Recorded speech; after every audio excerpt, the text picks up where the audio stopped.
Cheesehead TV brings you two guys who like to think they know something about football.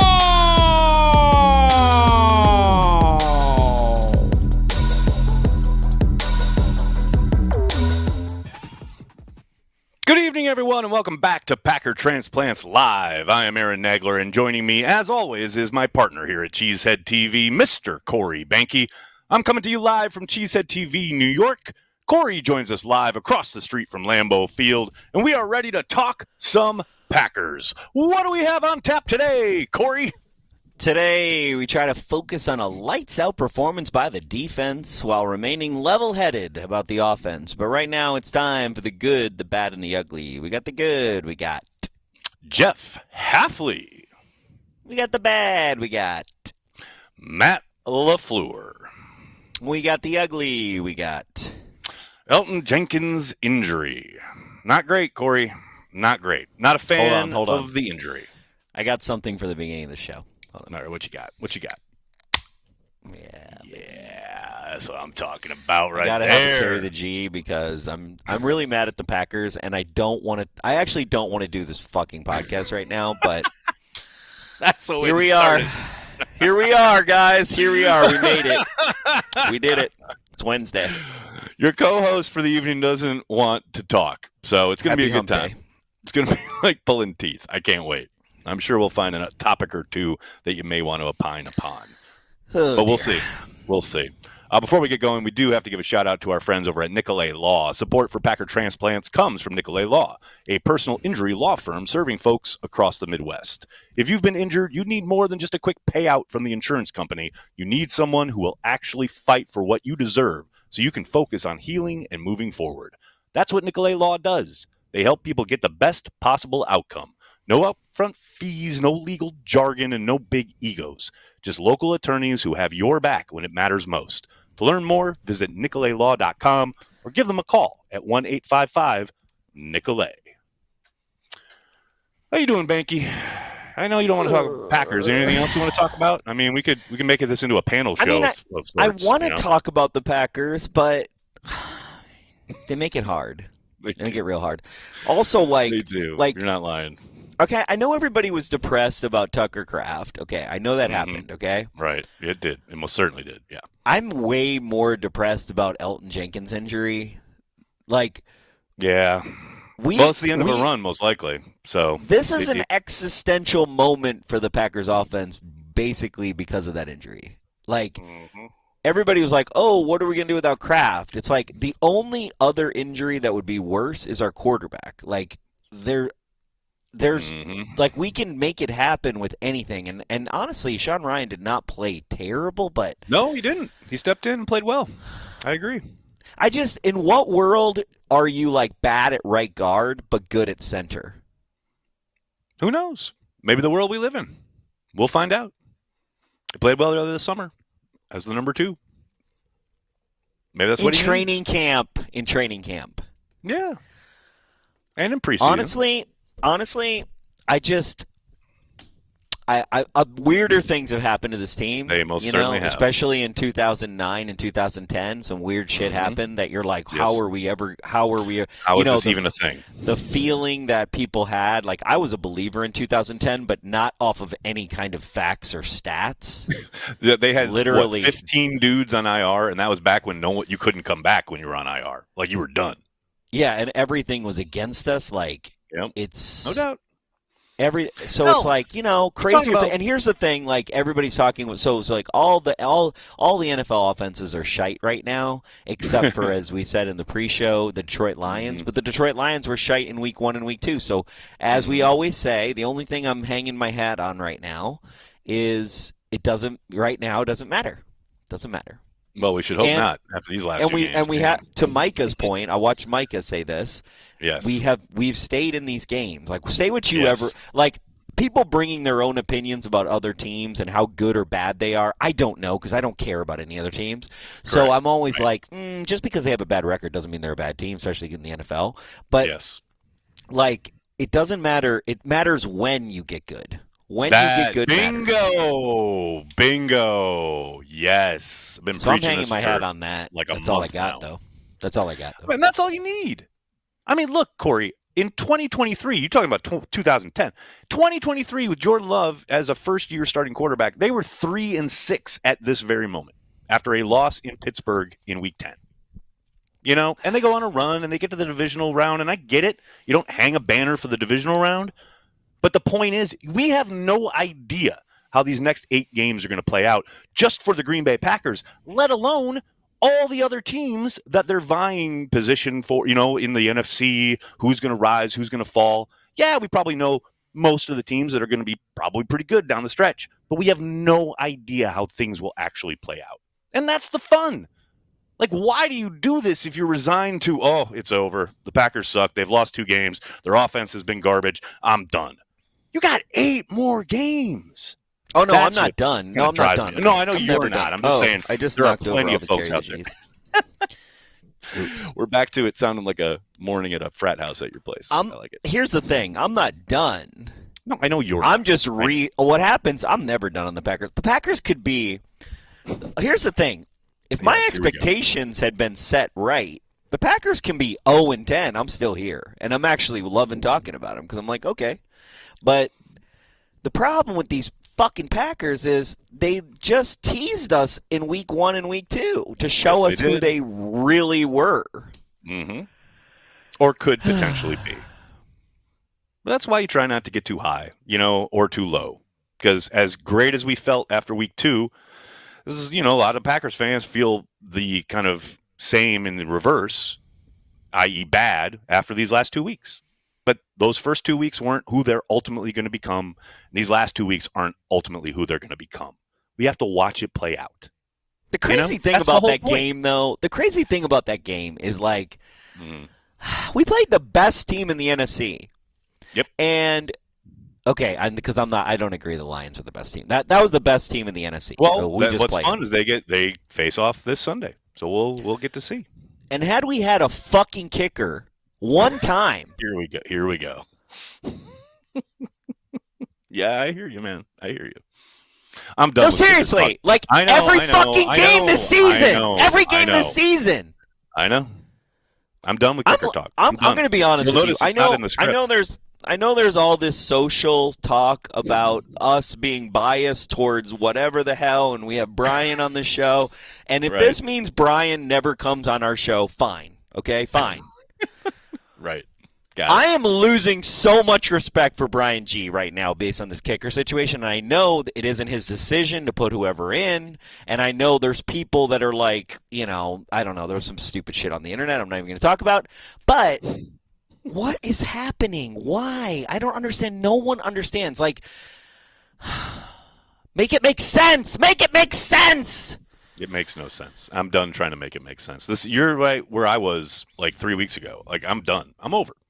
They're going to keep trotting McManus out there. Matt said as much today. So I'm done. They can keep Haversick on the roster all year. But why keep him on the roster? Here's the thing. Just take him off the roster. Because he's a young up-and-coming kicker. That's what Matt said today. Like, I don't know. Like I said, I'm done trying to explain it. I'm done trying to figure it out. It makes no sense. And as I always say, if there's a very obvious, easy solution and or way going forward, you can bet the Packers will go the opposite way. And that's once again playing out at the kicker position. None of it makes any sense. Like, you can say the contract, it doesn't make sense because they've cut guys for less for more money than that. Like you know, like they've been done with guys that they've been done with. Money isn't a thing. So is he just like that much of a bootlicking dude? Like, I don't know. No, is he just that great for? Hey man, they stuck with Mason Crosby after he slumped hard, and you had to make an apology video after Crosby bounced back. So maybe you'll have to make another apology video. Who knows? I'm not making an apology video. This guy, there's no way. This guy has lost games for us at this point. You're not wrong. Like, you can say he's not the okay. I that last kick, whatever. Yeah, that last kick was 64 yards. He ain't making. He shouldn't that. have But been asked to make it. Haversick might have. We don't know. We'll never know. If he did a 61. Well, also, 61 in a climate-controlled dome versus 64 in Lambeau in the wind is a little in the cold too is a little different. I mean, to be fair, he did almost like it was pretty close. The practice kick came up just short, right? So I think that's why but Matt. Like he missed. What was the one he missed though? He missed 40 something, right? Well, no, they eschewed trying other kicks. Like they had an opportunity to make attempt like a 57-yarder that in my head he missed one. Punted instead, but I mean they didn't give him opportunities to kick. They kept going for it on fourth down, or punting. Yeah. This team is so annoying. Hence, back to your earlier comment that you don't want to talk about it. I get it. Let's get to something fun, shall we? Come on. This is why we have the hotness, so we can begin the program on an up note. So let's get to the hotness.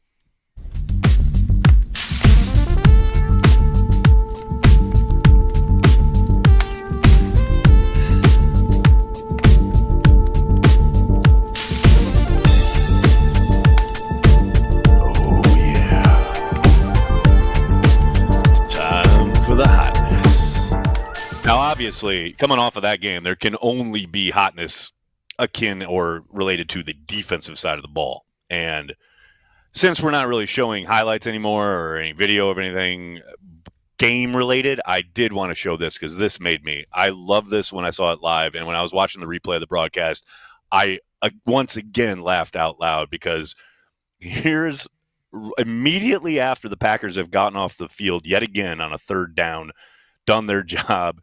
Here's Hafley just downing his Quick Trip coffee and slamming his cup down and going, did my fucking job, at least as his inner monologue. Let's take a look.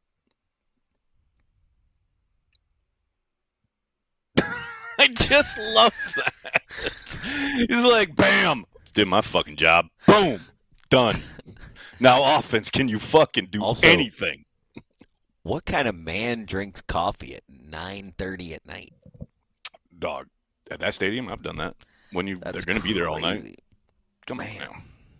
I ain't nothing. That's crazy time. I mean, that was kind of like my whole high school existence, what you just described right there. But I won't. That's neither here nor there. If I drink coffee that late. Let's take a look at some Packers news. Obviously, we talked about it right at the start there. Elgton Jenkins placed on injured reserve. Matt LaFleur indicating when asked this afternoon, highly unlikely that he's back at any point this season. I know Jeremy Fowler with ESPN reported that he's had the surgery and there's a very outside possibility that he could potentially be ready to be back if they go into the playoffs, somewhat probably deep in the playoffs. But even that, very highly unlikely, which obviously raises the specter that there's a very real possibility that we just watched Elgton Jenkins play his last game in a Packers uniform, which really sucks. I hate it. Not a fan of it, Corey. Not a fan. It sucks, but here's the thing. I'm gonna say this 3 times, probably too many redundant things. Mm-hmm. We have abdicated the responsibility of finding a good center. Elgton Jenkins wasn't really the answer, and at some point, and so not having the development, like I just feel a lot better if we had a draft pick behind Sean Ryan. Mm-hmm. Coming up. So ready how to do go. you not? And I would say, like, I know you don't draft for need, but they might at center. Here it is. They might at center. No, this year.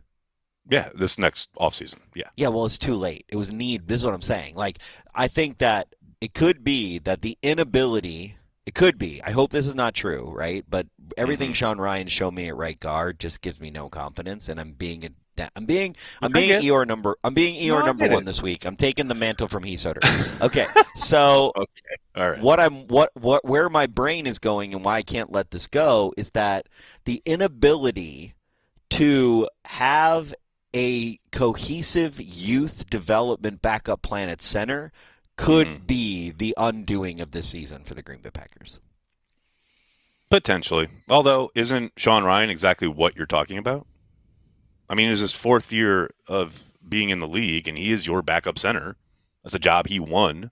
I don't think you can draft every single position every single year to have somebody in waiting. That's just not how the NFL works. Center, the guy who snaps the ball.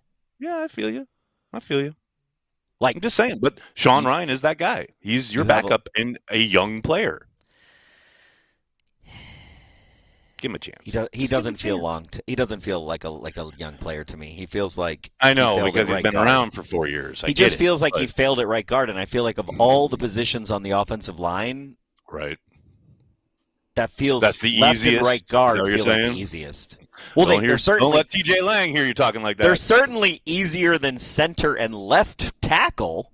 Although, what's funny, Corey, is that the market somewhat disagrees with you because the guards are getting paid now more than the centers, which is why Elton Jenkins sat out this offseason. And Aaron Banks, aren't getting paid.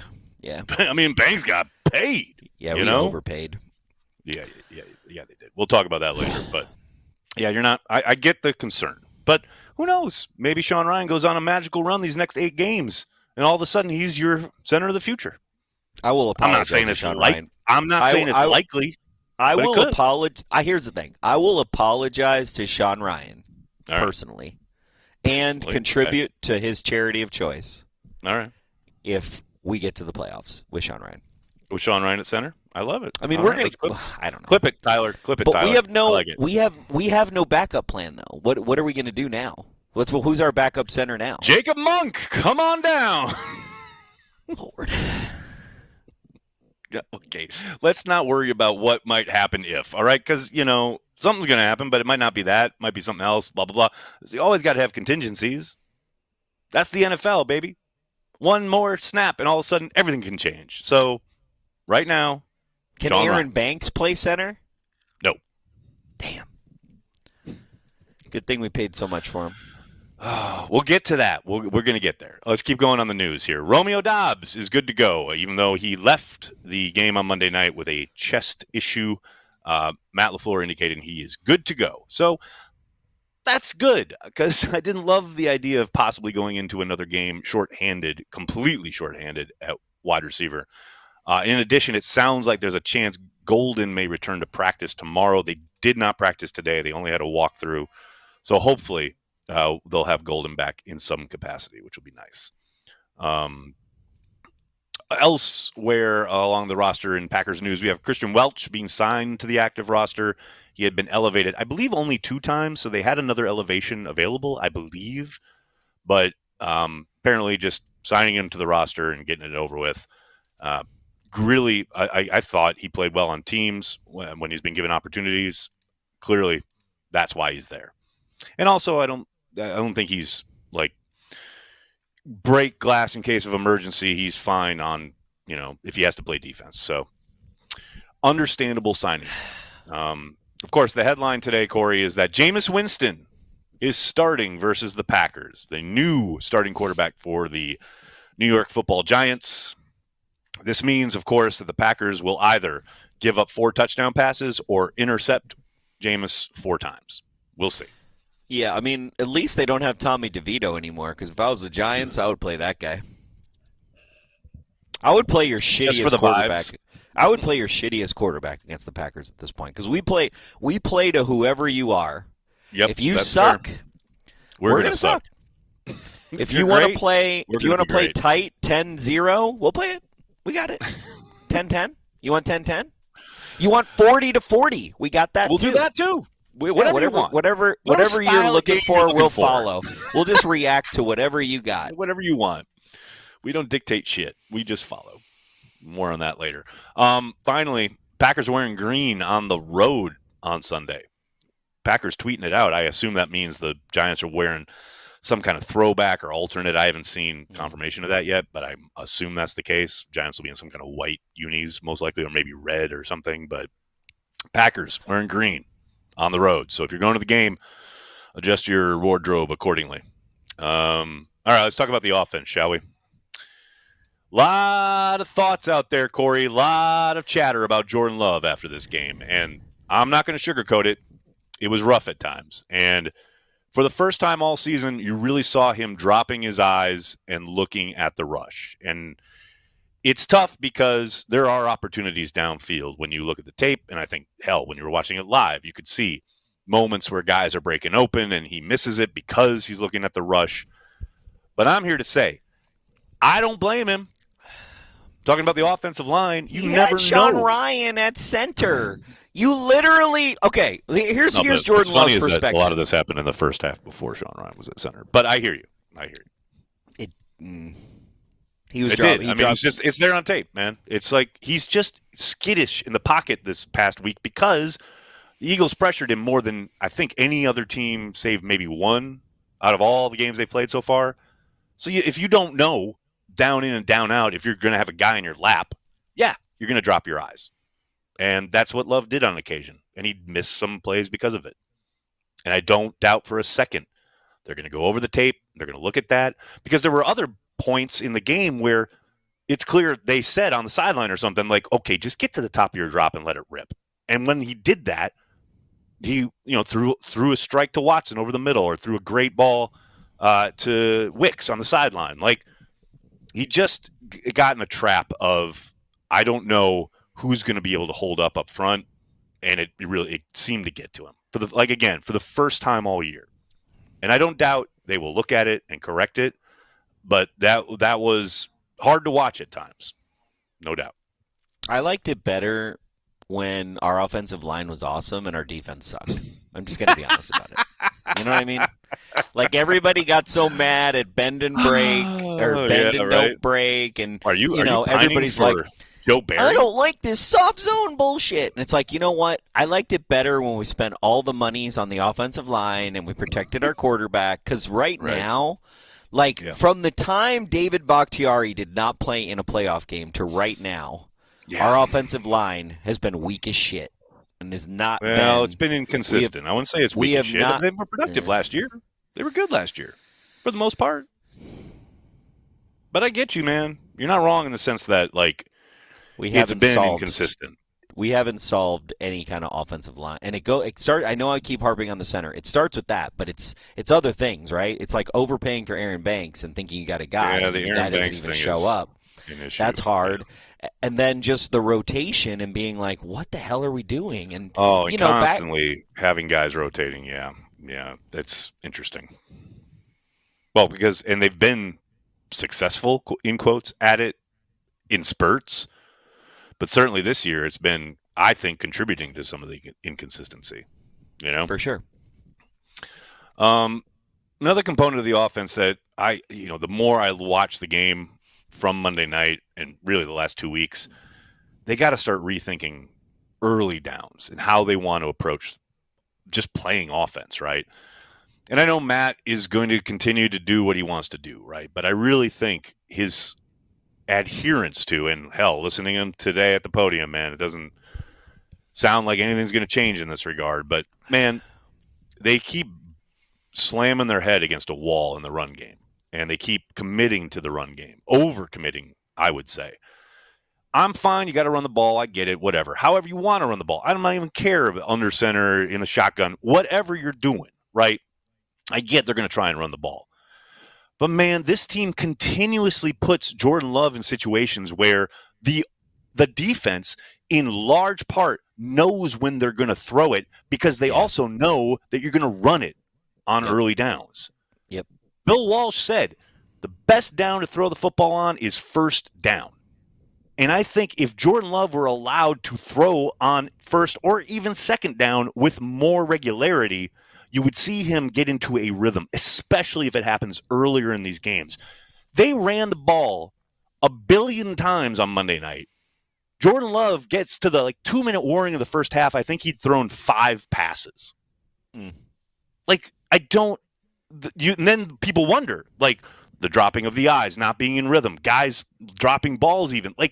No rhythm is allowed to be built in the passing game when you're continuously like a caveman banging your head against the wall. Join us, Packers offense. I mean, what do you think in 2025? What do you think about this take? Okay. All right. So one, I'm starting with this premise. Josh Jacobs is the best player on our offense. Jordan Love being second. Okay, so if you start with that premise, number 2, Josh Jacobs is not as good as pass pro as Brooks or Wilson. So those two things are like a paradox where the reason they're able to key they're able to key on us is because, and why they know pass or rush is, unlike Aaron Jones, Josh Jacobs is just not as good as Aaron Jones got his last 2 years at pass pro. And because of that, it puts us in situations we don't really want to be in. That's a pretty decent take, Corey. I got to admit, you're not wrong. And because Josh Jacobs is better than everybody on our team. Like, he really is. Like, if you can get Josh Jacobs, you give him an opportunity, dude. I mean, even when we saw like him, once you get him into second level, he beats the first guy, whoever it is. So if you can get him to the second level, it's over. Well, that's the other problem. It's crazy how good he is. That's the other problem is how little fucking room he has to operate. Like, he makes everything happen after contact because he has to. Because everything is contact in the running game. Because he has no place to go. Right? Which is, again, brings me back to feature him in the passing game on first down. Because to your point, he's going to be out there, right? He's your running back. He's your RB1, as it were. Well, also, if you're going to pass on first down, you better put Josh Jacobs in because that's going to be a nice... absolutely. That's going to be a 100%. Nice, confusing thing for people. And here's the other component here, talking about the early downs. Again, early downs. Start the game, possibly, in up-tempo. And I'm not saying you have to go the whole half or even like the whole, even a couple drives. Like, just start, maybe, possibly, in some kind of 2-minute drill type scenario. Because every time they go to that, they start moving the ball. Now, I understand some of that is contextual, like the situational. Defense is working with a 2-score lead, so they're playing coverage, etc. I understand that. But, man, give Jordan a little kind of leeway, control there early in a game rather than, oh my gosh, it's the end of the first half or the end of the game and we need to make something happen. So we're going up tempo and now suddenly we're moving the ball. Maybe come out like that. Like, at this point, the approach you've been using is not working. And it's very clear it's not working. And here's the other component, Corey. We saw it play out on that fourth down that ended the game, essentially, where the Eagles are calling out the inside zone run. Yeah. The teams you're playing know all of your solves, all of your solutions. Of course. Like, they keep going to the same things over and over and over again, and it's all on tape now. And we're halfway through the year, and the defenses know all of your solutions as well as you do. That has to change. That has to change, and that leads into your approach has to change, especially in early downs. That, to me, is, and I'm not saying you got to bomb it. I'm not saying you got to throw it 50 times a game. But, man, you need to lean into Jordan Love in the passing game in the worst way at this point. That is the other thing, is that Jordan Love has proved he is a top 7 quarterback in this league. Let him do something. Let him try. Let him, the thing is, early on with Aaron Rodgers, he got to try to be the guy, right? It's you need the reps to be the guy. I mean, well, that's it. The reps. Because, have we seen anything over the course of Jordan's time as a starter that doesn't suggest if you get him in rhythm, he'll be an assassin, right? But when you're constantly just slamming your head against the wall in the run game, and now it's 3rd and 8, and you're like, oh, Jordan, go make a play. Like, at least let him get in rhythm.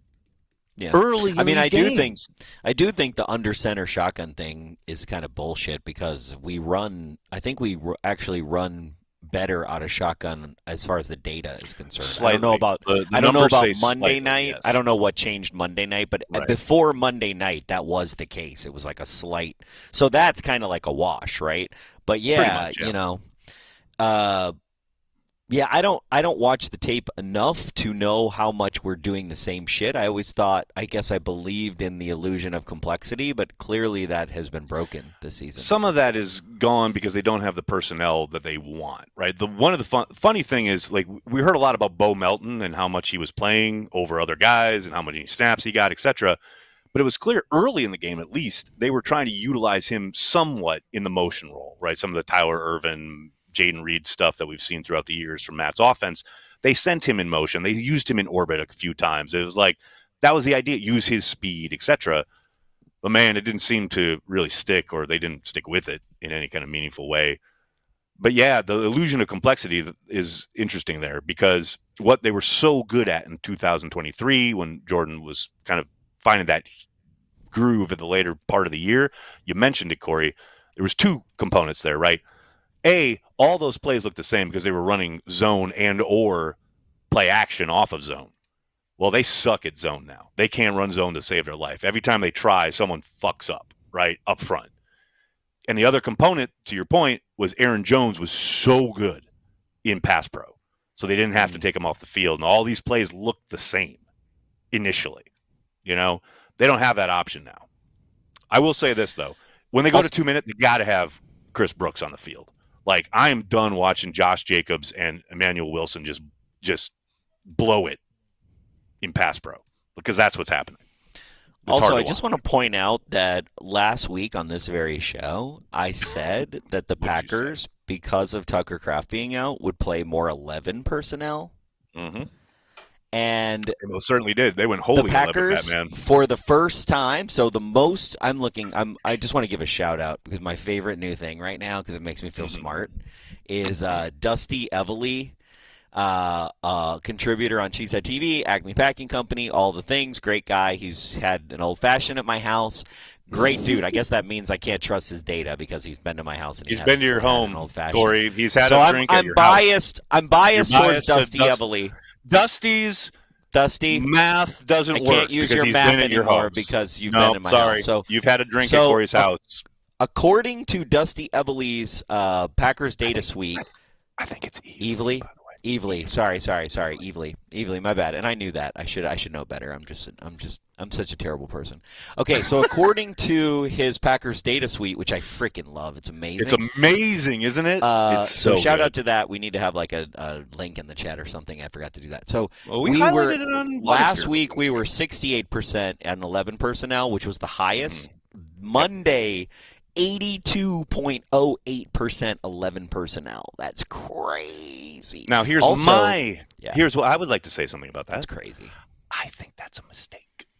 That's just me. Okay. But here's the thing. But not the numbers. The numbers are right. I think it's a bad way to go about it. But continue. Sorry. Oh yeah. Well, I was just saying this is what I think we're going to do, because I was trying to be smart, because I understand what personnel groupings are. That's all. So, but I was right. So hey, I'm going to take that. The other thing I really wanted to point out, though, and I pulled it up again because I remember talking about it, is I miss motion. So in week 2, we ran 68.9% motion, but we're trending down. So like the last 5 games, we've run motion. We were down to 28%, then 36, then 27, then 36, and Monday night 32%. I always thought motion was like the best way we could keep the illusion of complexity, because there's too many things happening, and we can key off things, and I don't understand why that changed. It's a good question, and I would love someone to ask Matt that. Maybe I'll plant that for tomorrow's availability. But my suspicion would be, and who will know? I'll try to get this asked tomorrow, so then maybe we'll get Matt to illuminate us. My suspicion is, because they are down so many guys, and because they are playing guys, that might not be exactly it, but yeah, you're working with a lot of guys who haven't done a lot of that. You know, like Reed's been your motion guy for a lot of this time, right? And Golden potentially could be that guy, but he was down on Monday night, right? And that's what I said. Like, they utilized Melton a lot more, and they did use him with some of the motion stuff. And what's funny is, even when they have motioned, it's been pretty like obvious. Like, they utilize like a tight end in motion to try to either flip the strength of the formation or just give Jordan a tell of, okay, it's man or zone. Well, right. That's normally why people are in motion, but I just felt like in the last couple years of Matt LaFleur's offense, I feel like it's been for so many more different reasons, which is why I liked so much of 100%. It, because it just feels like, and it's one of those things where it feels like things are happening, even though nothing is really happening. But it just has this like, and the other thing is, you know what's crazy is we passed more. We passed 64% of the time in this game, which is the highest we've ever passed versus run. Isn't that crazy? Well, that is most likely due to game script and or scenario, especially late in the game. Like, they were down and they hadn't scored and they had to throw, because they certainly came out running the fucking ball to a fault, I would say. But that's neither here nor there. And one of the issues, whether you're talking about the run or the pass, is Aaron Banks, a study in disappointment. I don't really need to belabor this too much, but man, what a whiff by Brian and the pro personnel group, which is unfortunate, man, because they've been excellent in this regard for the most part throughout Brian's tenure, right? If they sign someone in free agency, more often than not, that's a hit. Not always. No one bats 1,000%. And certainly this contributes to the idea that no one bats 1,000%. Because, man, I was saying earlier, like, they can't run zone. They can't. Banks can't do it. They tried. You saw the play where, Banks tries. They're trying to zone to the left. Jacobs essentially gets the handoff, and there's a guy in his lap. They can't run any kind of, like, zone concepts.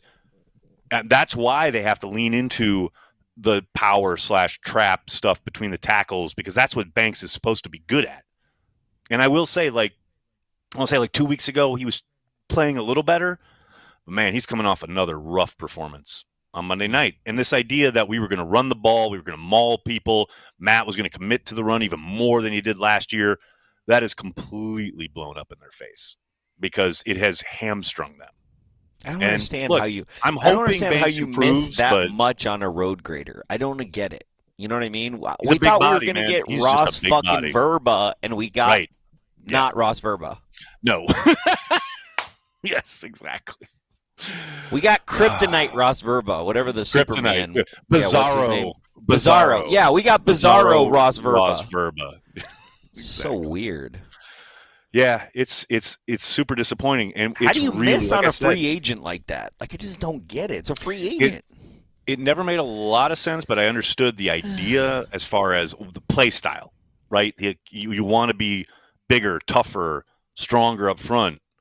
Okay, theoretically that makes sense, but he's reverted. I want to say reverted. He's continued to be injury prone, something he was in San Francisco, and he just has not played well at all. It's really unfortunate. All of that said, who knows, man? Maybe Sean Ryan playing next to him, get a little more pep in your step in the run game. Who knows? Maybe he turns it around these last 8 games. I'm not holding my breath, but as a Packers fan, I'm really pulling for him to turn it around because so far it has been hard to watch. Well, and the other thing that's really hard to watch that we don't have in our script is, can we just get wide receivers who actually catch the ball? I didn't want to belabor the point, but yeah, right.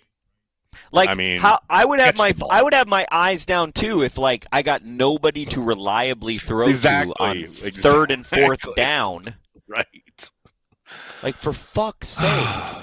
I just don't get it. Like, if they catch the ball, they win that game. If they catch the ball, they win that game. I don't remember. Okay, tell me if I'm wrong, okay? I do not remember Devontae Adams dropping third and fourth downs and that hit his chest. I don't remember him. Maybe early the first 2 years. Year 2, he definitely did. But in year 2, he had a shitty year. No.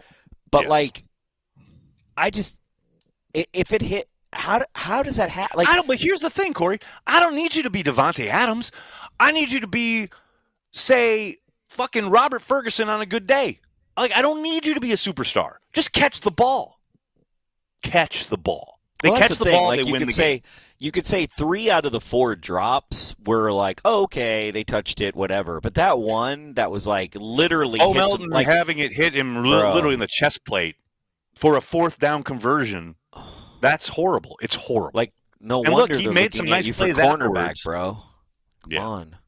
It's tough. It's just tough. The one that I give some forgiveness to is the one where, funnily enough, Love runs out of the pocket when he had Romeo Doubs breaking wide open over the middle. And then the very next play, he tries to hit Doubs on kind of a skinny post, and he puts it out in front of him, and Doubs has to dive, and it does hit Doubs' hands, but that would be a miracle catch. Like, that's the one where people were talking about it being a quote drop, where I was like, all right. I mean, I don't kill Devontae probably would have caught that. Probably. He's out in LA now catching passes. I can't talk too much junk about Romeo Doubs because he has 35 catches on 56 targets for a catch rate of 62.5%, and Tucker Kraft is second, and he's gone. And then Josh Jacobs, and then Golden, and he's kind of in and out. and then Wicks. So it's it'd be nice if they utilized Golden. There's an idea. Maybe that'll happen this Sunday.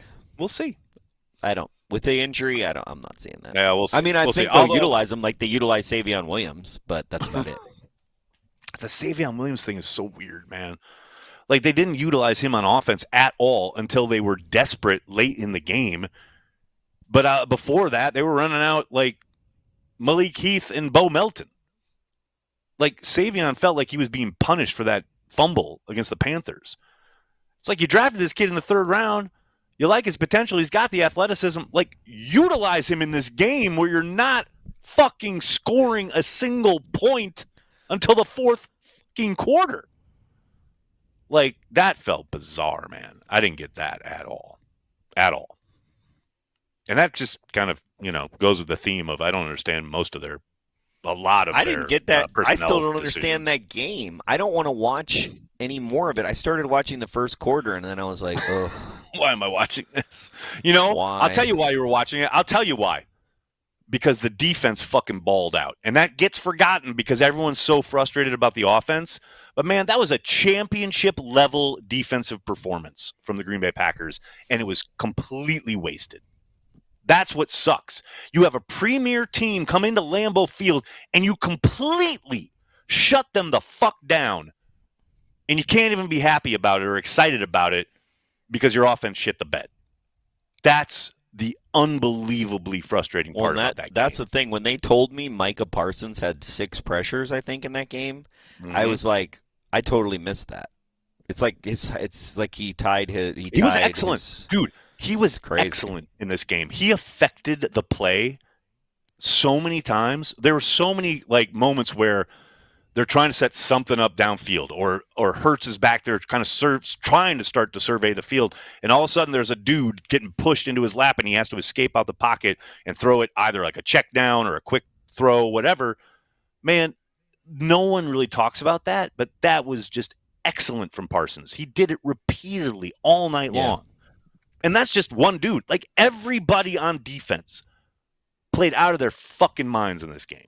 Well, and that's the thing. You can tell that teams are still game planning against our defense. They are changing what they can and can't would normally do. If you watch the Eagles next week, they're not going to play the same that they played against. You know what I mean? And I know you go to each team, but clearly they weren't doing some things they like to do because they knew they probably couldn't do it against this team. And maybe they tried it early. Exactly. And look, that first drive they had, I mean, it's like 14 fucking plays, whatever. They kind of emptied the bag in that first drive, and then from then on, Hafley had their number. And look, I want to mention Carrington Valentine and Evan Williams because the two of them, right? Yeah. Valentine has the play, the first explosive, where Barkley's in the flat, and he does the spin move, and Valentine misses the tackle, and that sets up the next play where they do the double move to the post, and Williams is in coverage and gives up the touchdown, right? Yeah. Both of those guys, that is one play, right, out of the 50-plus that they played in that game. Both of them responded after those plays. And that's what you want. Williams in particular has a fucking play, the very first play of the next Eagles drive, where he comes from depth all the way into the backfield and drops Barkley for a loss. These guys battled their asses off. They were so good, even after giving up plays that, we've seen teams go in the tank. We've seen defenses start to kind of wilt after they do play a good game for a half plus more, and then all of a sudden the other team starts to get on a roll, and you kind of go, and you just kind of lose it. These guys were awesome. Even after they had one bad play, they came back and just balled out. Loved it. The other thing I loved was the return of the ball king. The ball king. Come on, Wendell Davis, the defensive quality control coach. Remember this summer, Corey, when every day for a month we heard about the ball king, about how he was preaching about punching the ball out, etc. Well, Edger and Cooper brought it all back, man. What a play. I mean, it's a quarterback draw. Hurts has got a first down. You're thinking, oh, God, here we go. They're inside the 10, essentially. They're probably got an opportunity to score a touchdown. At least they're going to get 3 points. And then Edgerrin Cooper comes in and goes, I've been schooled by the ball king. Knocks it out. More of that. Now, the Packers didn't do anything with the turnover because they stuck in their fucking heads on offense. But need more of that. Need more of that. That was an outstanding play by Edgerrin Cooper, because what have we talked about here these last couple of weeks about the defense and all that swarming to the ball mentality we saw those first couple of weeks kind of waned, right? It's kind of been missing a bit over the course of the last 2 or 3 games. Well, this game, you saw a lot more of that. And Edgerrin Cooper could have easily said, oh, he's getting tackled. He's down on the ground. I'm going to go huddle up, right? Yeah. No, he came in and punched the ball and created a turnover. I do think Carrington Valentine's rise the last 2 or 3 games has been something to watch for sure. It's been so good, especially after now. I just need Sean Ryan. I need Sean Ryan to do what Carrington Valentine has done. We need the rise of Sean Ryan. This is what I need. 100%. I need this in life. I'm down with it. You can find out and read about all sorts of different information about this game against the Eagles, the upcoming game against the Giants, in the Cheesehead TV Nation newsletter going out tomorrow morning. Our diehard level members get an exclusive video with myself and Andy Herman previewing each and every game, each and every week. Make sure you sign up. There's a link in the description of this video for you to do so. All right, you ready, Corey? Ready for this nonsense? Let's do it. Let's do it.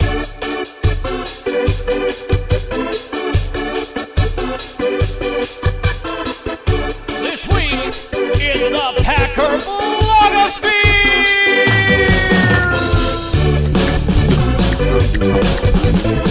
That's right. It's This Week in the Packer blogosphere, the return of that venerable series, brought to you by Luigi's Pizza. Game nights start with Luigi's Big Daddy Pizza, loaded with toppings. Choose from double sausage, double mushroom, extra special, mega meaty, and more.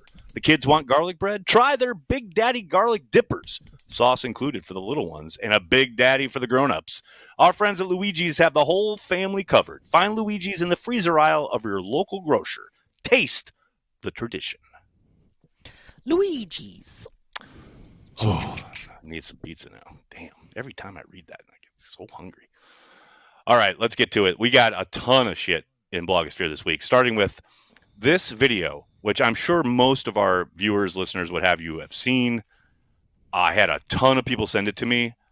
But, man, you talk about this is what it's all about. This is what it's all about. Let's take a look. All right, we have a confession. What? We're not in Iowa. We aren't? Where do you think we are? Yeah. We're in Wisconsin. You want to know why we're in Wisconsin? Why? Because we're not going mini golfing for your birthday. We aren't? Nope. What's this say?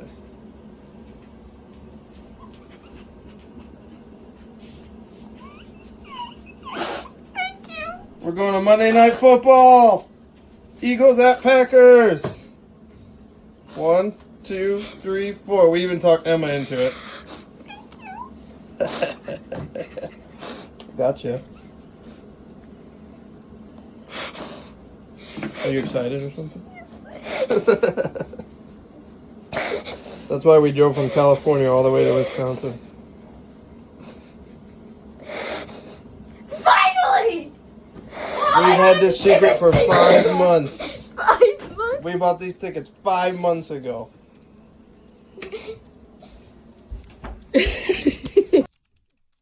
Come on. That's so great. So great. The Packers ended up like doing a bunch of stuff for him and like all this kind of stuff. Like there's a whole follow-up. My bit that I love in that video is the sister, Emma, yelling, finally! Like, cause she's been dying to tell her brother. To tell the secret, yeah. Oh, it's so good. That is so awesome. I love that video. I'm all about that video. Yeah. So great. So great. Elsewhere in the blogosphere, Jordan Love's softball game is back on, Corey. I know you'll be in attendance there in Appleton Friday, June 5th. Tickets go on sale tomorrow morning. So if you're interested in watching Jordan and the guys play some softball there in Appleton at the Timber Rattler Stadium, make sure you seek out the possibility to be in the front row or other places in the stadium to watch Jordan Love and the Green Bay Packers play some softball. Good times. I wish they good played times. that in Green Bay. That's my only complaint about that. I know. That's only selfishly because I don't want to drive 25 minutes. Which I get. I totally understand. And also, we have baseball stadiums here. Hi. You do. I need to talk to some. I know who I need to talk to about that. Talk to Double D. All proceeds, by the way, from that event go to Jordan's, or most of the proceeds, I believe, go to Jordan's foundation, Hands of Love, which is awesome. They do great work. Speaking of Jordan Love, man, there's been a lot of Jordan Love slander on the internet this week, Corey. A whole lot of Jordan Love slander, and I just want everyone to know, like, that you're allowed your opinion, but just know that Jordan Love Bookmarks on Twitter is watching. I love this tweet. Just the gif of Batman watching Gotham. He is always present. He is always watching. And I've watched I have no idea who runs this account, but whoever it is has absolutely smoked fools for the last 2 years that, of course, were upset that the Packers drafted Jordan, got like in their feelings about it and just slandered Jordan Love before even watching him play. But even when he started, man, God bless whoever runs that account because they are excellent and they do phenomenal work. Good stuff. Next up, Corey. Oh dear. I remember you'll remember this gentleman from this summer. Yeah. I think he's a Bears fan. I'm not entirely sure. I'm not sure what he is. He loves to do. Yeah, he loves roasting trolls the everybody. Packers. Yeah, he does troll equal. He's an equal opportunity troller, but man, it feels a little extra when he does Packers stuff. Like he clearly enjoys not just roasting Packers fans, but in this instance, the Green Bay Packers play caller. Let's take a look. You know what's better than getting 4 yards of offense per play? Getting 2 yards per play the hard way. See, everyone's expecting us to throw deep, so we throw it horizontally. Now on this play, obviously the defense sits on it and stuffs the bubble pass. But the thing is, the next play, we're gonna do it again. You can't sack the quarterback if the ball's already dead. But we're gonna take sacks. You don't need to read the whole field. Just read half of it, okay? 4 options is way more confusing than one that doesn't work. Trust the process, even if it's wrong. You think the defense is going to expect a jet sweep shuffle pass to a receiver in motion? Well, they did. This is all intentional. This is a momentum resetter for us. You need to expect the unexpected. Make the unpredictable predictable. And in a game where everyone is trying to innovate, only a few dare to stay the exact same. Okay, how does that game plan sound, guy who's definitely not 2022 Bears offensive coordinator Luke Getsy? It is just perfect. I have absolutely no notes. You took all of the information very well. Congratulations. I'm sorry, but that's excellent. That's so good. I couldn't stop laughing the first time I saw it. So good. No notes. I know you're a big fan. I hope somebody sends that to Matt. I know. Well, maybe I'll do that. I'll do that tonight. Finally, if you're in New York this Saturday, I'll be at Kettle of Fish Saturday night, 7 p.m. for a few hours, drinking, talking Packers. Come on up. Come on out. New York City meetup. It'll be a lot of fun. Kettle of Fish this Saturday, 7 p.m. down in the Village. Always a good time. Shout out Patrick for being a gracious host. He's awesome. All right, what's going on the chat, Corey? We got Jerry. Corey alone for the watch party Sunday should be interesting. Ha ha ha. Going to be a good time. Yes, I'll be at the game, and Corey will be on watch party. And for anyone, and I've had a few people ask, yes, I'll be doing gut reactions, but it will be obviously much later in the afternoon. But I will come home and do gut reactions. Mimsy, this season has revealed that Matt LaFleur has ducked playing Nagler and Madden because he would get mopped with poor situational play calling and clock management. That's it. Oh my gosh. The idea of playing Matt in Madden is amazing. I pulled this, and I don't think I gave it. Oh, damn it. I carry the G beer. It's so good every time. It's just the sound. I need that as my ringtone. Carry the cans crashing to the ground in Corey's house. Allison Martin, who I think she was looking for a kicker rant. I tried to give one early, but I just don't have it in me. She says, Kurt Benkert calling LaFleur a douche was something. I missed this. When did this happen? Yeah, it was in response to someone. He said something like LaFleur needs to give up play calling, and someone responded on Twitter saying that he was a eternal LaFleur hater. And then Benkert responded like LaFleur's just a douche. That's all, or something. Or if like anybody knows what a douche is, it's definitely Kurt Benkert. So takes one to know one, buddy. Tamor Khan, fuck that guy. That guy is so butthurt because he got cut by the Green Bay Packers, and he will go to extreme lengths to basically prove that he was not cut by the Green Bay Packers. The Packers just wronged him, and he's a great quarterback. There's some of that, but I will say this: like, I've spoken to Kurt, and I think he's a decent dude. But what's wild to me is like one of the main reasons he has any platform at all is because he was a member of the Green Bay Packers. You know what I mean? Like, people aren't following him because of his time in Atlanta or San Francisco. No. It's because he was with the Packers, and yet he continuously shits on the Packers. This is the classic. To me. Kurt Benkert, there's a long line of these people. Kurt Benkert, Ty Dunn, people who, I benefited by being around the Green Bay Packers.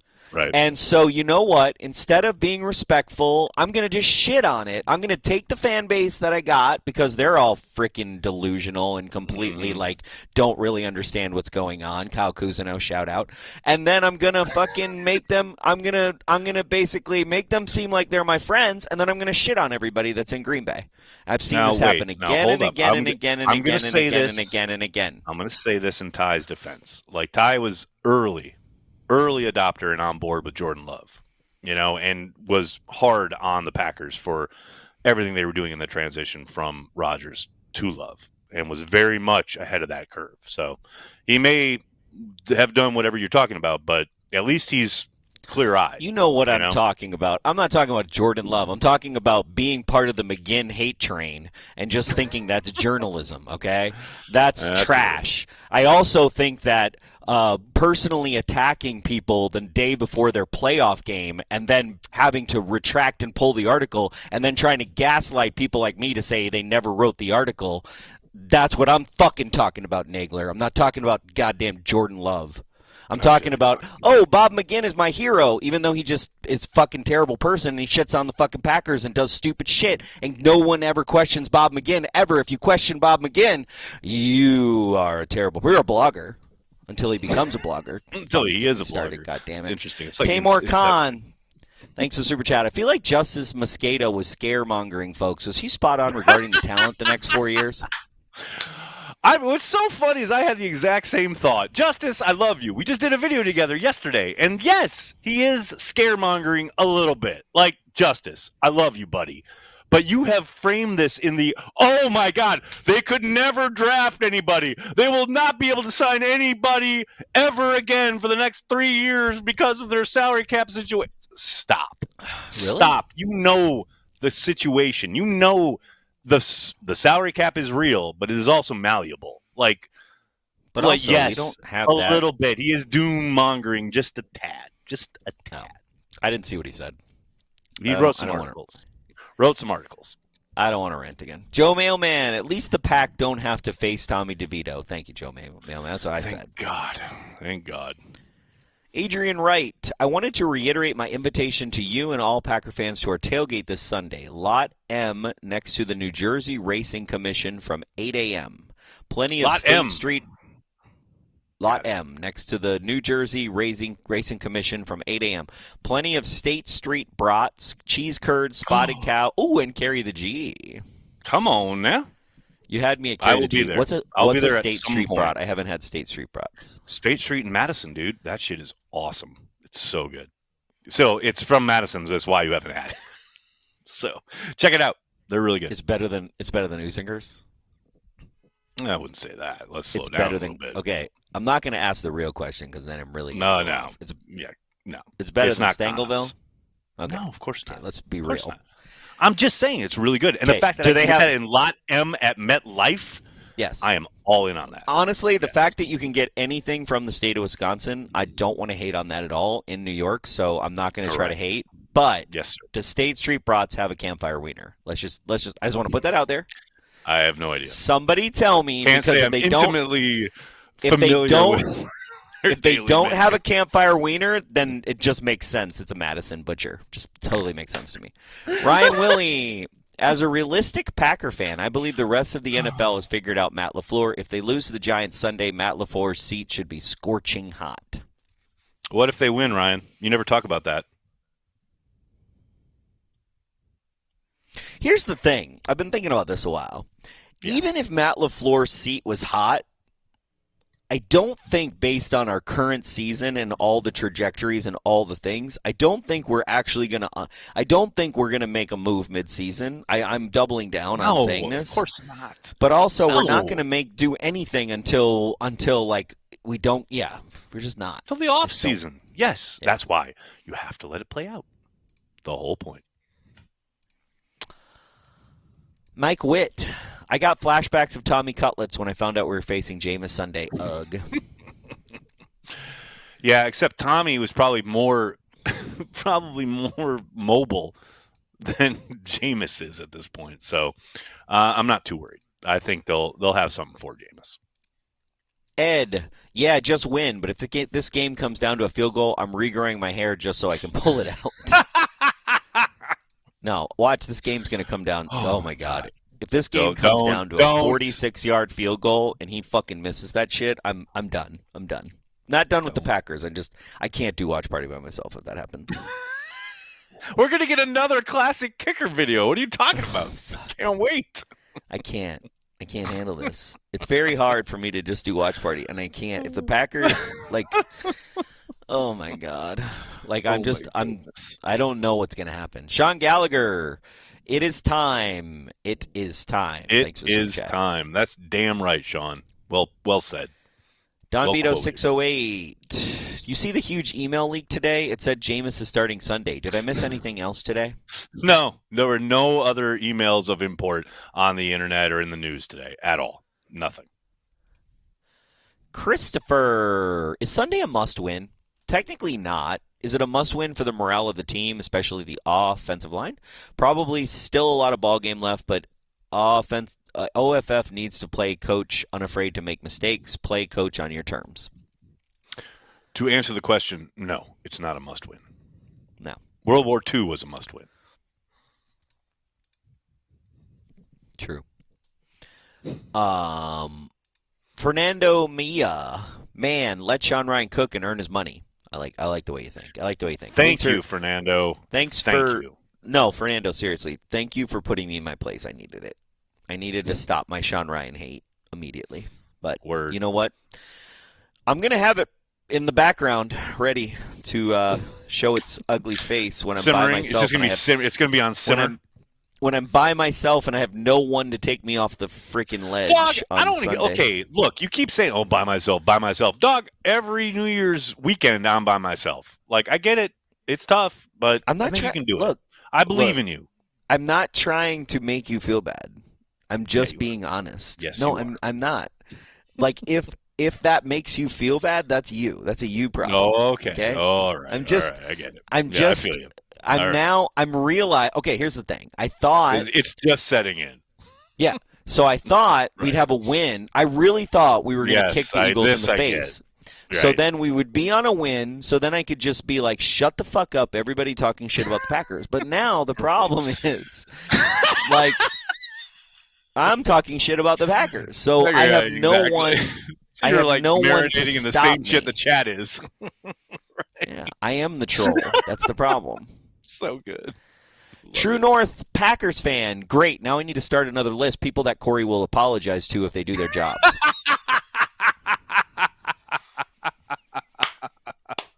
That's so good. Here's the thing. Here's how I know I'm not a narcissistic serial killer is because I apologize when I'm wrong. Okay? That's true. I apologize when I'm wrong. And there is literally plenty of proof of that exact thing.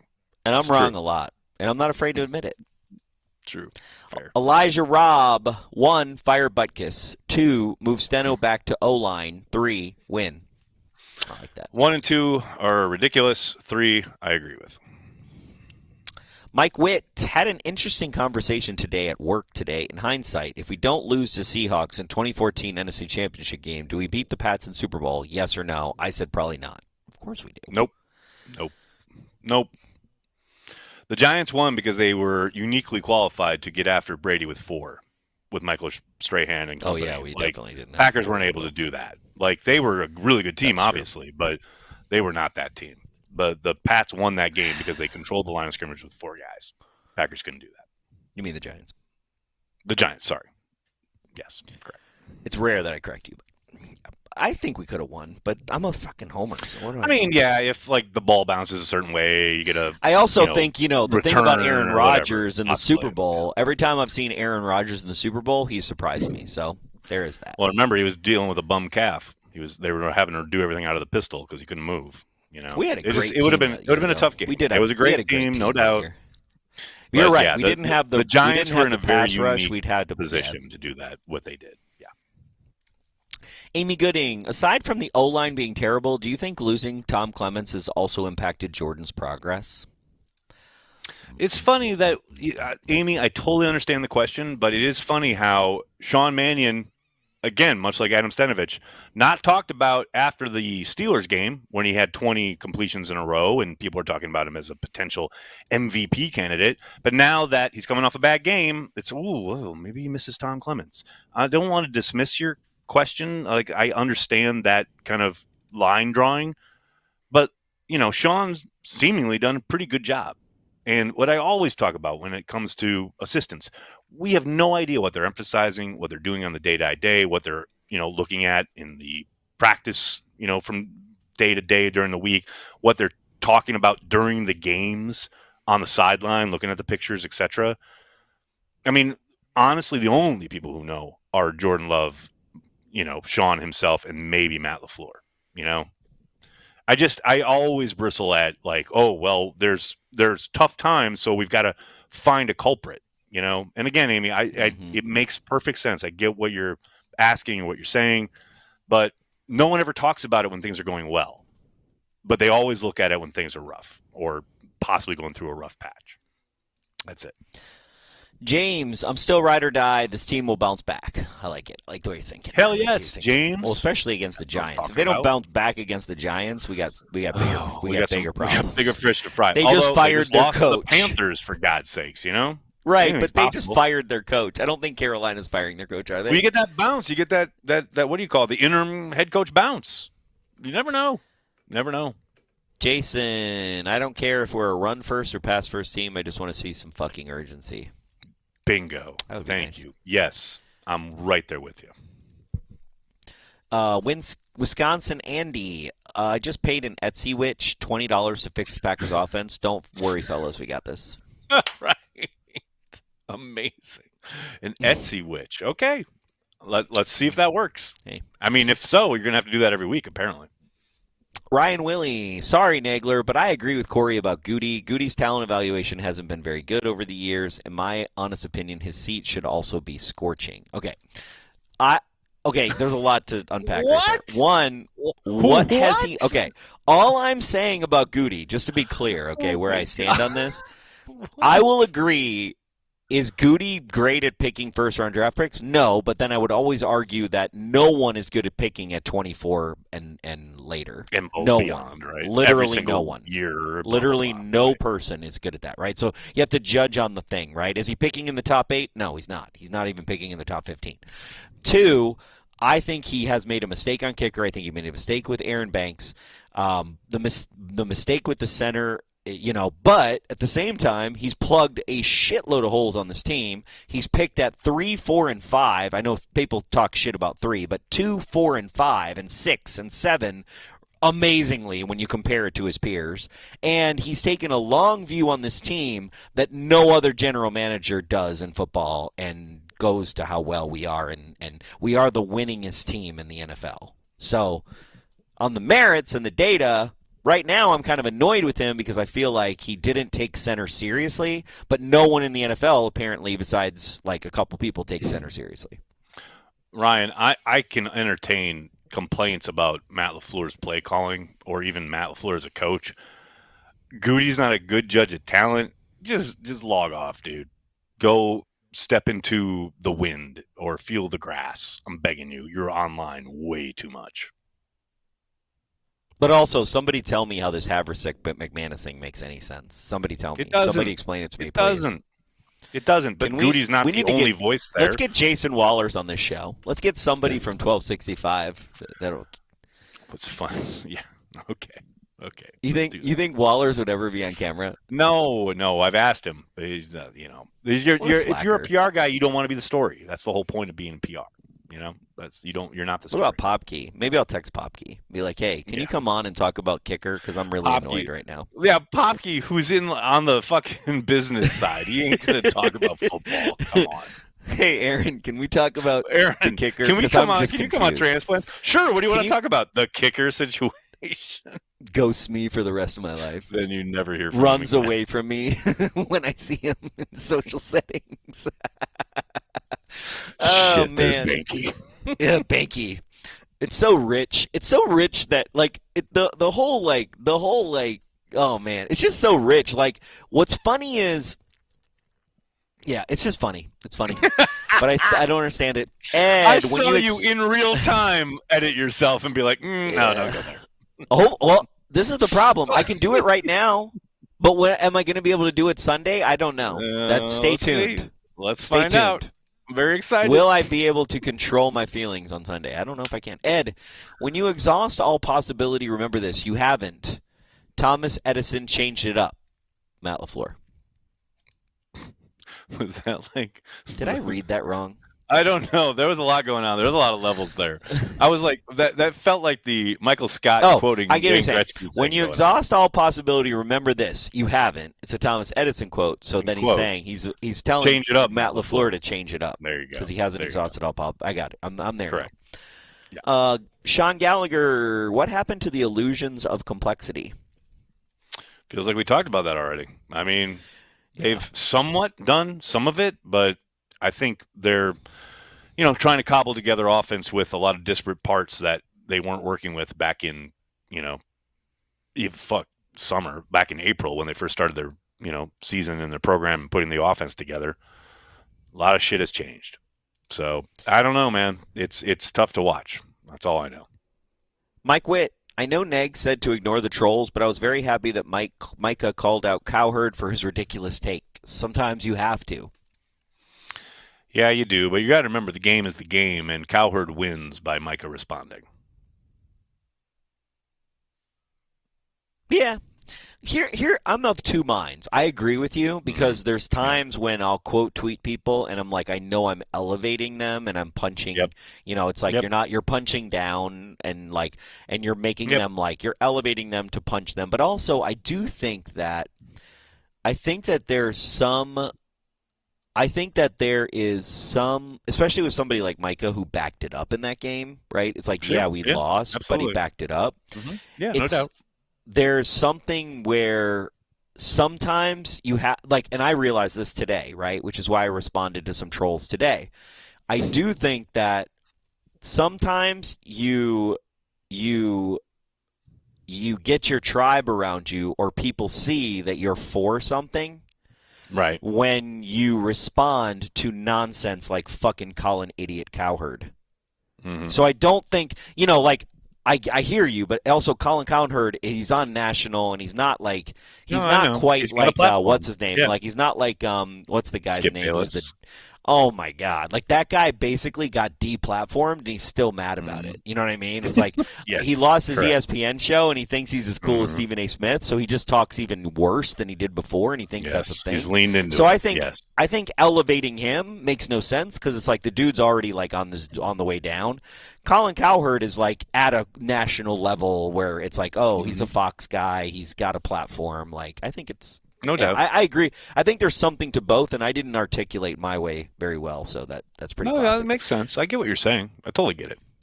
I understand. Travis Nelson. Frustrating to see McVay is designing more motion plays, having Matty Stafford doing bootlegs and working in high percentage of play action. Dude. Lots of misdirection. Don't get me started. But the thing is, the Eagles didn't care about our play action, by the way. They didn't care. They did at points, and they actually had guys open if we didn't have fucking pre-snap penalties, procedural nonsense. Dude, there are two teams doing exactly what I wish LaFleur would do right now. That's the Rams and the Seahawks. Kubiak with fucking, journeyman quarterback at the ready. Like, he is designing stuff out of heavy personnel. Same with McVay. He had, a cobbled together offense out there in London, and he's having like third string tight ends catch touchdown passes. This is what I keep saying. Like, go heavy, get them into base, and then especially with Luke Musgrave, who's an incredible athlete, utilize him to advantage over the, heavy set defensive personnel. Look, Matt's forgotten more football than I'll ever know, but I am very envious of what McVay and Kubiak are doing right now. I hear that. I do think, and I agree with you somewhat, especially considering Golden and Reed are gone. Because 11 personnel makes 11 personnel with Dobbs, Reed, and Golden makes our exactly this. Sense. Exactly this, though. You, instead of leaning into your tight ends, you leaned into a converted corner and Malik Heath. You went 80%, like you just said, into 11 personnel. I would have much preferred to go heavier. That's me. That's just what I'm into. Well, it's funny, though, because what's funny about it is it does look like that, and you're someone who's at training camp, and the reason I was like last week why I thought we'd use a lot of 11 personnel is because that's what we have the most of, right? It's like we have a lot of wide receivers who have had time in this offense. In the program, yes, correct. That's why I was pretty sure you were right, but I was hoping, and I'm still I was right. I was right. You were right, exactly. But I'm still hoping we might change it up a little bit. Lieutenant Dan, Corey, return Matt LaFleur's wine. It will make you shit the bed. I will never do it. I will never do it. Here's the thing, I didn't really like Mike Sherman as a coach, but if Mike Sherman brought wine to my house, that shit would be forever in my. That's never going to get rid of that because he's a Packers coach. This is the other thing that I think people don't. No, and not Lieutenant Dan. Lieutenant Dan's just trying to Behnke bait, and I'm not taking it because I wasn't here last night. Sounds like he's about to succeed. No, he's not succeeding. I'm not going into a rant. No, but I do want to say something that there's a human aspect to this where it's I'm not going to say. Because I like Lieutenant Dan, and I'm not going to. Lieutenant Dan's awesome. Yeah. Word. I know what you're doing. Lieutenant Dan. He wants me to talk about the whole thing that happened on Twitter, and that's what's happening right now. And I'm trying to drink my Carry the G. No, I'm not rising above it. I'm just going sideways. Matty Day, dude, Luigi's Pizza Pies are legit good. Why you got to do this to a dude before dinner? I'm just saying, Matty Day. What's up, brother? I just read a Matty. You know what's funny about Matty Day? No, I'm not going to take that bait either. I'm not going to take that bait either. I was going to talk shit about. You keep saying you're going to say shit, and then you don't say it. That's just rude, I was going to talk shit. No, Matty Day. Okay, here's the thing. So this fucking Matty Day has this band, Hang 10, right? They're a really good band in Green Bay. By the way, they're going to be playing in a couple weeks, Friday night in Green Bay. Be there. Yeah, but here's the thing. So I'm like, hey, Matty Day, do you guys want to play Saturday as well and do a big Cheesehead TV thing? And he's like, no, we're playing Friday. And I was like, yeah, but dude, okay, well, hello. Well, what about Saturday? That's dumb, though. Okay, no. I'm sorry. This is going to be a rant. I'm not shitting on Matty. I don't care. This is stupid because you're talking to a guy. You can fucking nod your head all you want. I have literally spent decades of my life looking at people with stats where it's streaming does not affect. People are not going to not go out on Friday night and then be like, oh, you know what? I'm going to see him Friday night, so I'm not going to go out on Saturday night. There's different people. It's dumb. It's a dumb old rule or whatever it is. It's stupid. It has no basis in data. I don't like it. I know. I'm just saying Motelman just played a gig 2 weeks ago here in New York, and one of their stipulations is you can't have another gig booked in the New York area for 3 Right, months. I understand it's not your fault. I get it. It's dumb, though, because here's the thing. Like, I've Probably battled venue owners forever to be like, hey, by the way, if you sell streaming, right, if you stream Motel Men, there is no data. Literally, the data shows the opposite, actually. The data shows that you can sell tickets, people will buy tickets, and different people will buy streaming packages or watch it on streaming. They're just different. It's different audiences, different shit. It's dumb. I'm with you. I don't like it. We love you, Maddie Day. By the way, I hate you, Maddie. Ralph Fernucci, thanks for Super Chat. Can we trade for Howie Rossman next? LOL. No, absolutely not. Ralph Fernucci. Oop, wrong one. Ralph Fernucci. Jay Morgan is the better left tackle than Big Mouth Sheed. Thanks, Super Chat. Man, Big Mouth Sheed, what is that? Like, is that because of the quote after, week 1 or 2? Man, you guys got to let stuff go. That's amazing. And we don't know. I mean, Morgan had a good summer, but preseason ain't the regular season. I mean, I like Jordan Morgan's potential at left tackle, but we don't know. Y'all some ungrateful motherfuckers. That's all I Tyler Gray. Say. I mean, we do know. Here's what we do know. What's that? We do know Sean Ryan is not good at right guard. There is evidence to suggest. Do we at least know that? We are approaching a theory that may be correct there. Yes, correct. So the fact that he's not good at right guard, hey, let's put him in at center. All right. Well, he lost his job at right guard. You keep bitching about him being at center. What would you do at center? I mean, I wouldn't have been in the situation. Well, you are in this situation. I've literally been screaming about this for 2 years that Josh Myers wasn't. We never had a plan for the last 3 years for Josh Myers. Well, apparently the plan was just move Elton over. That was the plan. Also, the other thing is, you knew it was not great when they're talking to Elton, and like they kind of forced him to play center. Because his agent's probably in his ear being like, dude, you do not want to play center. You're not going to make as much money if you play center. So they forced him to play a position he didn't want to play, which feels weird to me. I'm not saying they did that, but that's what it feels like. It feels like that, yeah. That's not a fucking plan. And also, you know what else is not a plan? How the fuck do you not draft a center in this draft in Green Bay? I don't understand how you don't do that. I don't understand how you don't do that. I'm sorry. I just don't get it. I got you. Tyler Gray, how are you live? Is this pre-recorded? I've been on Facebook and was under the assumption the world ended. Wait, what? What? I don't understand. Nothing about that makes any sense to me, but sure. What happened? Solar storm. There's a solar storm. Is there a solar storm?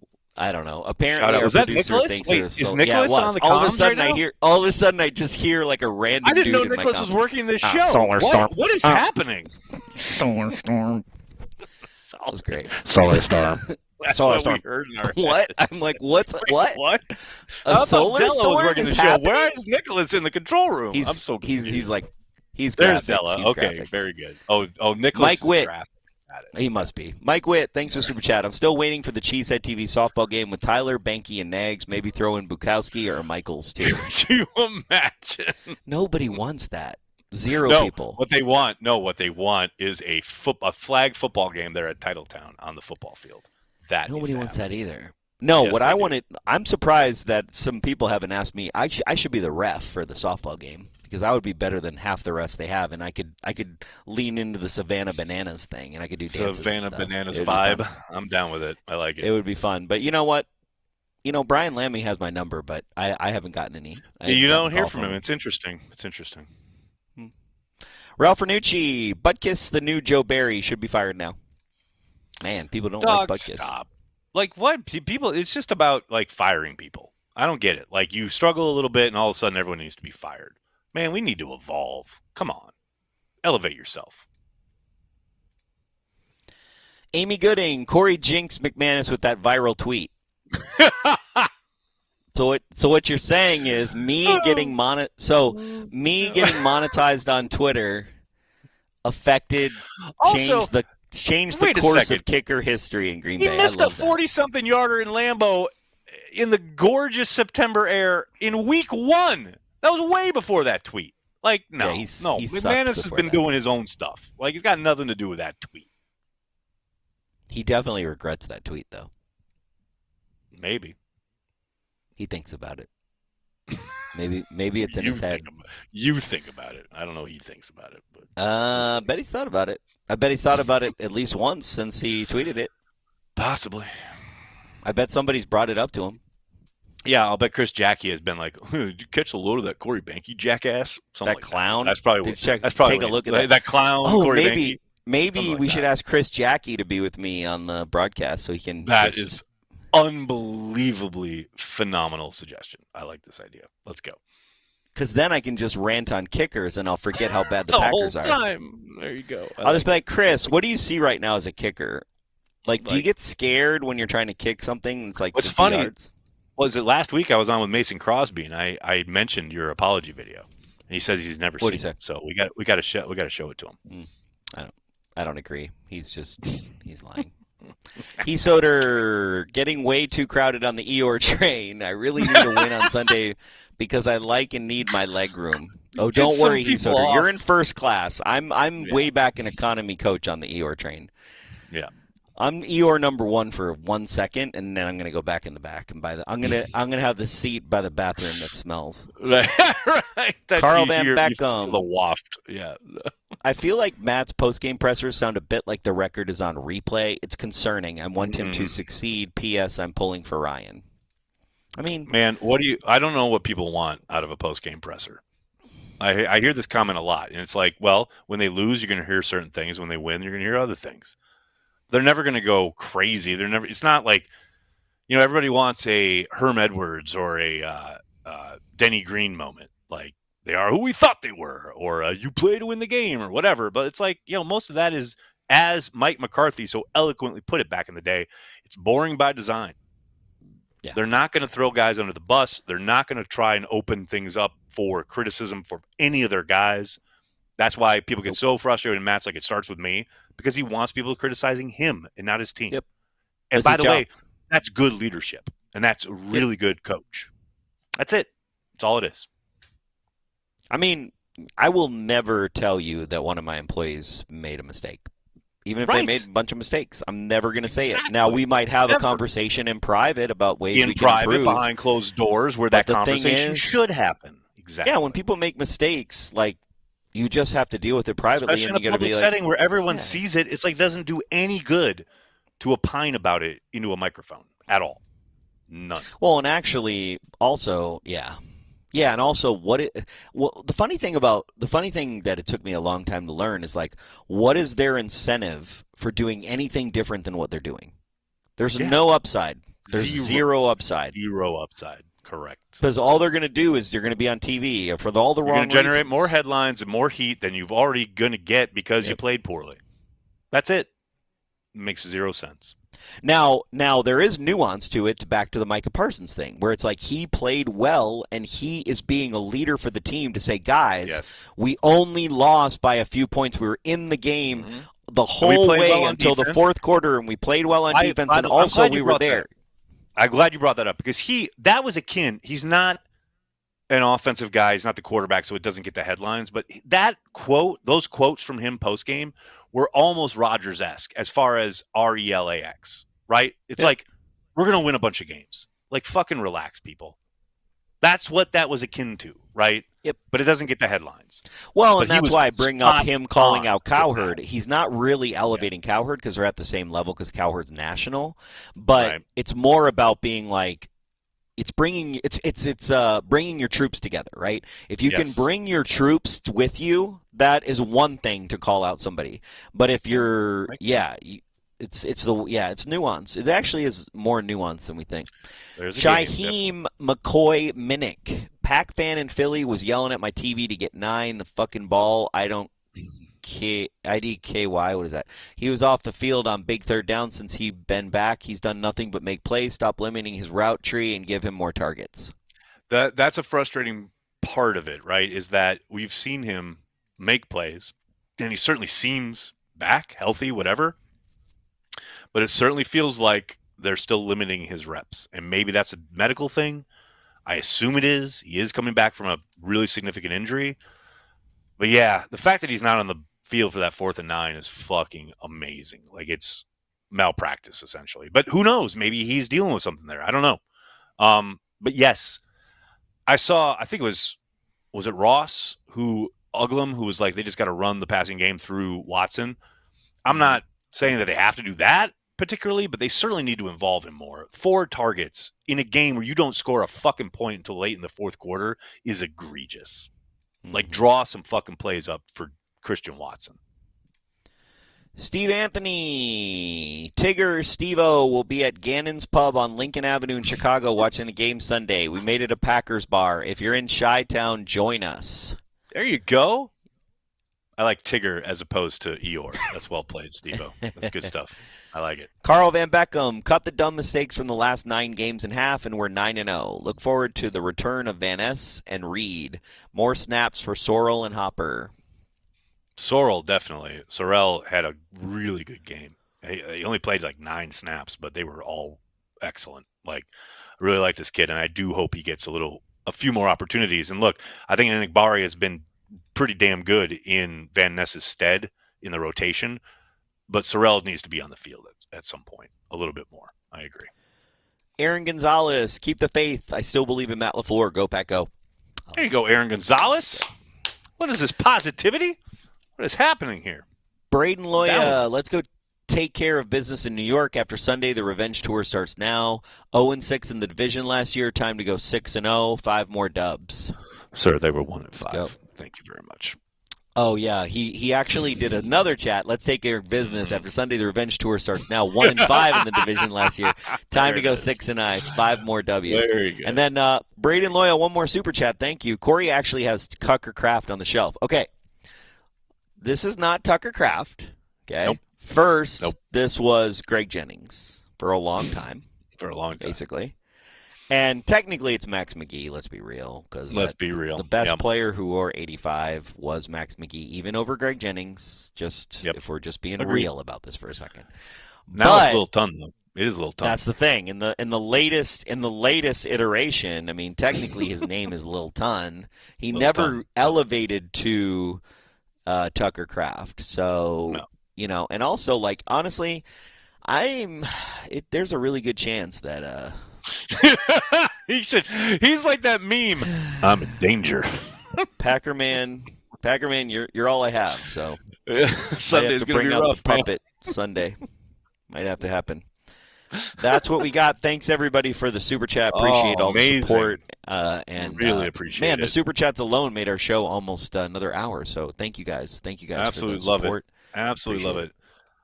Shout out to our Patreon members, all the support. You guys are the lifeblood of everything we do. Speaking of Patreon, the Patreon annual meetup is in 2 weeks. Make sure you check the page for the information. Along with Carry the G Club members here on YouTube, thank you so much for the support. Really appreciate it. You guys make Watch Party awesome. Anything else, Corey, before we head out into the night? Pray for me on Sunday. Well, that'll do it for this episode of Packer Transplants. We'd like to thank everyone who makes Cheesehead TV part of their daily Packers routine. We are and will always be devoted to Green Bay Packers fans worldwide. I think it's a fluid situation, and I know you guys love it, especially Nagler. I can see you smirking at me right there. We're going to take it one day at a time, and it's going to be fluid, though. That's all I can tell you.